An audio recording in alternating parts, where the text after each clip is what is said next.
Shri Asaduddin Owaisi ji.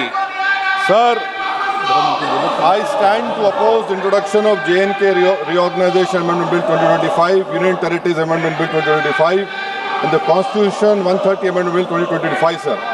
Sir, this violates principle of separation of powers, due process, undermines the right of the people to elect a government. Sir, it gives executive agencies a free run to become judge and jury executioner based on flimsy allegations, suspicions, sir. Sir, only when an offence is proved beyond reasonable doubt, then only you can leave the post and the membership. But here a mere accusation, allegation, the punishment of losing one ministerial post will follow.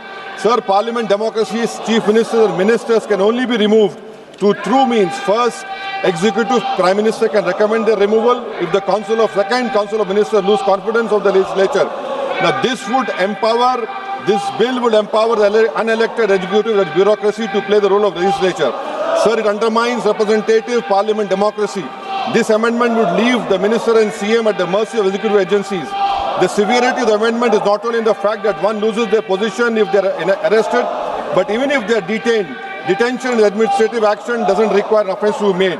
Sir, the chief minister will not be able to accountable people. I want to know from the Honourable Home Minister, as he read Article 74(1), which says that the Council of Ministers headed by the Prime Minister to aid and advise the President who shall, in exercise of his function, act in accordance with such advice. Now this bill clearly violates 74(1). Sir, this is the 1933 Gestapo when Gestapo was found in Germany. This government is hell-bent on creating a police state. This will be a death knell and leash on elected government, sir.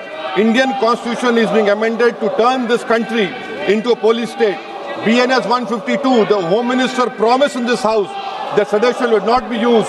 Section 316, Section 9 of BNS, PMLA Section 4, all these can be used to destabilize an elected government, sir. That is why I oppose the introduction of all these three bills. This is nothing but creating a Gestapo to ensure that our democracy does not survive. And may I tell the Honourable Home Minister, despite his promise on BNS 152 has been used against the senior journalist Siddharth Vardhan in Assam also. That is why I oppose this introduction of three bills, sir. Thank you.